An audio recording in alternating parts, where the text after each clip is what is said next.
Hey everybody, welcome to Enliven Wellness. My name is Tessa Gurley and I'm so happy to be here. This channel is where the missing pieces to your health puzzle will come together.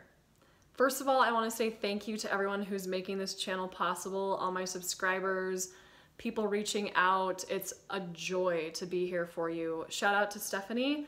I am really excited about our next appointment. So with that being said, keep the comments down below chill. I will delete you if they're not. I'm just giving you a fair warning. I want this whole channel to be healing. It doesn't mean you can't disagree with me, but please just keep them chill, okay? All right, so how did I know I for sure had mold poisoning / chronic inflammatory response syndrome, aka CIRS? All right. This list is things that I knew pointed into a direction of something totally weird that I had never heard of or doctors had ever heard of. This is not testing that I did. This is nothing like hard evidence, because I also have the tests that showed that I had mold toxicity or CIRS, but that's not what this list is. These are simple things. Not simple. I mean, these are symptoms that I experienced personally, just on a day-to-day basis, that I knew I was like, something ridiculously weird is going on with me, and it's not normal. And then I got confirmation of the mold, and then I got blood confirmation. So just keep in mind that this list is about the symptoms, okay? These are the signs that you can be looking for yourself, or match up with mine and say like, oh my God, that's what's going on with me. Okay, number one, breathing problems. Oh my God, like I had the most wacky jack breathing problems and I couldn't like figure out why. And like it was, you know, I've always been an athlete, I've been a runner, like I don't run anymore, but I was a runner just because I don't like to. But I was always a runner and like, you know, did cardio and soccer and basketball and volleyball. And granted, I live at like almost 7,000 feet elevation. I'm in Colorado. So it's not that much oxygen here, but I was like always suffering from shortness of breath. And it was, pardon my language, fucking terrifying. Some of you out there, I'm sure can relate. Like you will literally be like, I can't, it's like air hunger. They call it air hunger, you know, and you can't, sorry, this little thing is on my screen. There we go. You cannot get air. And it's like you're always suffocating 24/7, which is horrifying, you know, and then that causes anxiety, and anxiety is part of mold toxicity, and then it just exacerbates, it's just insane. So shortness of breath, hands down, and breathing problems were like my worst nightmarish symptom of this condition called CIRS / mold toxicity. It's really coming back, you guys. Like I am so grateful to announce that, like, I mean, I've done a lot of work to get my breathing back, but it is coming back. So it's possible for any of you out there suffering from shortness of breath for it to get better. Believe me, please trust me. I'm living proof. I'm so happy to be able to say that. So, number one, breathing problems. All right.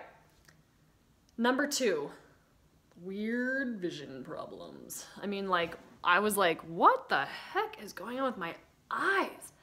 Like, mainly, I couldn't focus my eyes. Like, I couldn't focus. And I work with this chiropractor who does a technique called Z Health, and it's very focused on like neurological stuff and eye stuff, and it's fascinating. It's awesome. But like I couldn't, like, I mean, my vision stuff was ridiculously, he was always like, God, you're so weird, like your vision stuff is so strange. I was like, I know, man, like I can't help it, you know, I've got this thing called CIRS. And anyway, so it was just, you know, I had just weird vision stuff going on. Sorry, I'm just adjusting my camera. Anyway, and also I had lots of floaters, like tons of floaters. And I was like, oh my God. And my ophthalmologist was like, that's just part of aging. And I was like, bullshit. Like, this is not normal. Like, I know that this is not normal. Okay? So, let's see, what else happened? So and then I had this weird, like, darkening of my vision. I don't really know how to better describe it than that. Like, I felt like I had this, like, this darkening. Like, I couldn't, like, it was, like, almost like, you know, like, on a filter, how you can do a vignette, where it shades the outer corners of the photo. That's how it felt in my eyes. Presumably that was because of brain inflammation or oxygen saturation problems or electrolyte imbalances. You know, there's a combination, I'm sure, of what causes that, but it was just a weird, like, darkening of my vision field. It was terrible. So thing number 2 is weird vision problems. All right. Thing number 3 was my brain just, like, didn't, like, it just didn't, like, thing that does not connect. Like, my brain did not work. My brain felt like mush. And I've always been a super smart person. Like, I mean, and I'm not saying that to brag. Like, I just am smart. And, like, I was a 4.0, like, graduated top of my class, you know, like, always straight A's, like, have a mind like a steel trap. And then suddenly it was like, I would be standing in front of my computer and I'd be, like, so severely ADD, you know, like, I would be like, paper clips, I can't think of the word, oh my God. I mean, I just can't, I couldn't focus. I was worse than a squirrel, or, you know, even like Dory in Finding Nemo. Like, I was bad. I was really, really, really bad. And I don't even know how I got through my first semester of grad school. Like, I was just like, I still got straight A's because I worked my butt off and I had amazing professors to help me through. Thank you, Dr. Lazzarini. And for Dr. Heyman being so patient with me.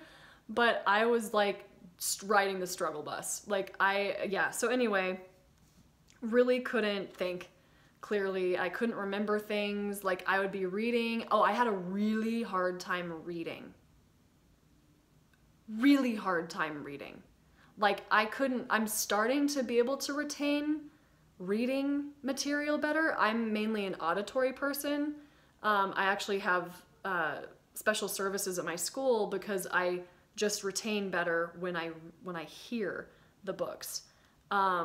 So, like, books on tape, I can retain like that, but reading them was really hard for me to actually, like, suck in the information and keep it. Again, that's improving a lot, but it's still harder for me to read information. I'm still a lot better through listening. And I know that that's a symptom. That's not just a symptom of CIRS, like, that's just learning style, but that was also because of, I don't know, you know, it's just like I couldn't retain and I couldn't focus enough on the words. Like, I would be like, paragraph, think about something else, paragraph, doodle on the computer, like, you know, it was bad. So number 3, massive cognition issues. Thank goodness I got through those. So, I'm still healing. The brain, the neurological stuff takes time to heal, the longest, but, so that brings us to point number 4, neurological issues. All right. Some really strange things happen neurologically when you have CIRS or mold toxicity. This can be so wide-ranging and just freaky weird.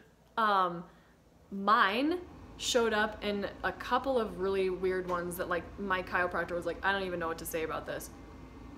I could not feel my tongue. Like, he was asking me one day, he's like, where's your tongue placed in your mouth? And I was like, I don't even feel my tongue. So I don't even know where it's sitting. And then it hit me, I was like, oh my God. I can't even feel my tongue. Like, I was having just weird neurologic, like, breakdown. So one thing was, like, I couldn't feel my tongue. I know it sounds weird, but like I'm just giving you guys the information in case that is your missing link, in case that's like a piece of your puzzle.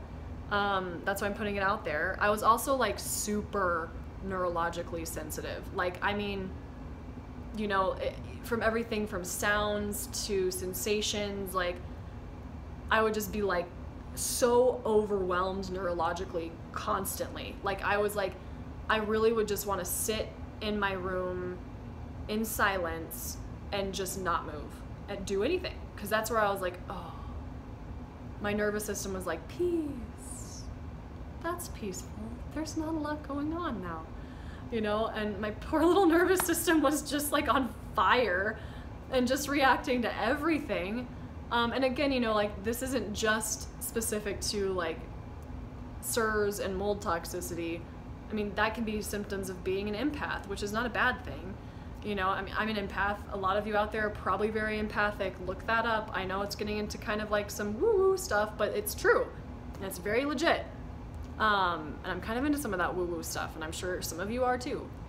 It's legitimate. But anyway, I was just like hyper neurologically sensitive. I mean, it was like, it's exhausting. It's exhausting. I'm sure you can relate if you have this symptom. So now I want to tell you about the last neurological part that I'm gonna make a totally different video about this, because it was like hands down, I was like, oh snap, that's me. I was suffering from something called dysautonomia, aka in my case it was POTS. No, not pot smoking. I might live in Colorado, but I do not partake. I'm 9 years sober, y'all. I don't touch anything stronger than turmeric. So anyway, so I started to have this weird thing that I noticed before I even knew the name of it, where I would be laying down and I would go to stand up and my heart would go off the charts. It'd be like it'd be going so fast, and then I would literally get like and I'd have to sit down. Standing up was hard for me to do. Just standing up was hard for me to do. I'm an athlete. Like, I move. I'm a weightlifter. Like, this is what I do. I practice yoga. And yet standing up there for like maybe 2 years, I was like, it was so hard for me. And then I started to hear about this thing called POTS, which is postural orthostatic tachycardia syndrome. And I'm like, there's a word for this and other people suffer from this? Okay, so what the hell is POTS? Just a quick little rundown about what it feels like in your body. For me personally, again, it was like that. Tachycardia just basically means heart racing. And for me, it was with different postures. Okay, and so what they theorize happens is that, well, and okay, so also what I suffered from was like massive GI issues, like stomach issues, gastrointestinal, blah, as well as crazy heart palpitations. Crazy, horrifying heart palpitations. Like I was like, oh my God, like my heart's really messed up. And yet I would go into the doctor and they're like, your EKG's fine. And I'm like, no, it's not. Like, I'm freaking out here. Like, I definitely have a heart problem. And they're like, you're fine. I'm sure you've been there too. Just saying. Just saying, you know, Western medicine doesn't have all the answers, you guys. That's, anyway, whole other conversation. But anyway,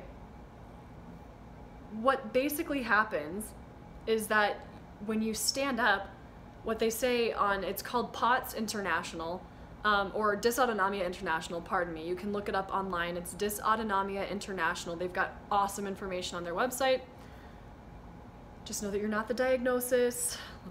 Okay, but anyway, your blood volume, so the amount of blood in your body, decreases, while a hormone called norepinephrine increases.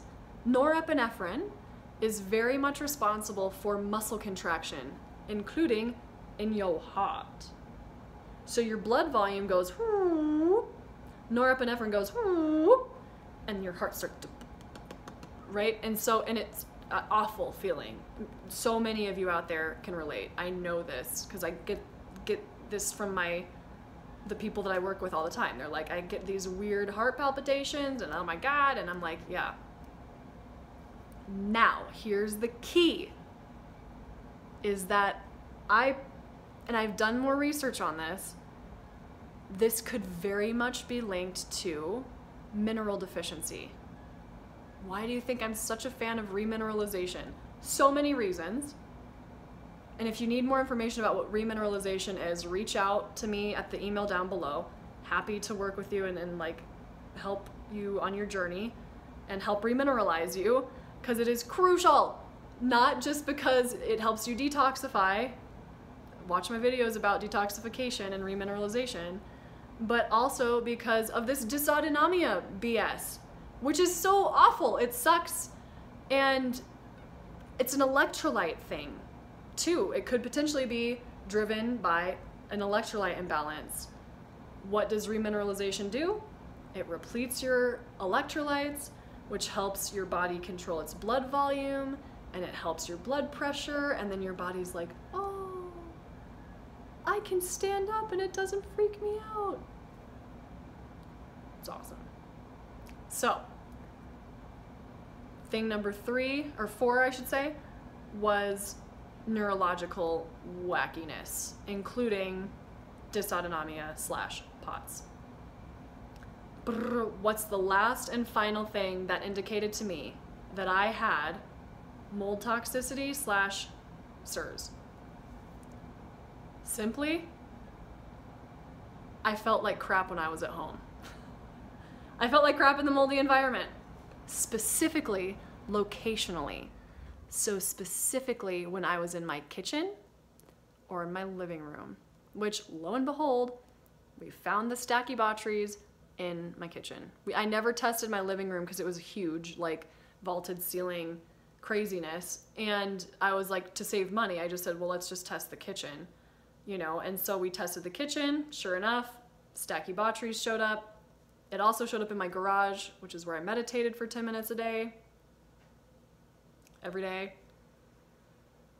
Breathing in the mold spores. Yuck. Anyway, I would literally feel fine in my bathroom upstairs in the morning. Not fine. I mean, I was still really sick, but comparatively. And then I would walk down the stairs, go into my kitchen, and go, fog. That weird vignette-y eye vision problems, and I started to get tired, and I started to get, it was like a wilting flower. You know, and it's the best way to describe it. Like, I was a wilting flower when I went down into my kitchen, and in other moldy environments. Like, there was a funeral that I had to go to, and it was in this really old building. And I went into this old building, and I was just like, I immediately felt super sick.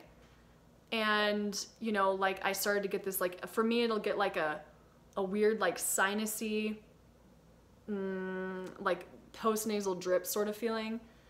And I was like, and like itchy, like almost itchy, like up in my backs. Like, it was weird, like behind my sinuses. I don't know how to describe it very well. If you understand, you know what I'm talking about. And, you know, so it was locational. I would be outside and I would feel so much better. Or I would be in a different room in my freaking apartment and I would feel so much better. So it was locational. So, quick rundown of how I knew I had mold toxicity / CIRS is breathing problems, weird vision problems, brain problems, cognition problems, neurological issues, and then locational sensitivity. And my symptoms would crop up in different specific locations. All right, there you have it. Thank you so much for watching this video. I know it's a little bit long, but I wanted to put out the information so that you'd have it. Again, I really hope that this is serving as some of the missing pieces to your health puzzle. If any of this resonated with you, especially, like, leave me the comments down below. I love to create like a space of like, you know, like-minded, and unfortunately like what we're going through is the same, but that way we can support each other, and you guys can start supporting each other, and I can help support down in there, and I try to interact very much with all of you out there. If you want any more guidance or information, reach out to me at the email down below. We can always schedule something. I do like a free 10-minute call to see if we jive. I don't really necessarily feel comfortable giving health advice or information about this kind of stuff on a 10-minute call. It's too short. But if you want to see if you like my style, if you think I can help you, feel free to email me and just say like, hey, I'd like to get to know you, and we can schedule like a quick little 5 to 10 minute call, and then from there we'd set an appointment. Or if you are like, no, I don't jive with you, then we don't have to. But anyway, I love being here. Thank you for being here. See you next week. Oh, and if you have any ideas for other topics that you want to hear, leave them in the comments or email me. And if you are ready to feel better, email me with the subject, I'm ready, and we'll get you there. All right. Thank you so much. Bye.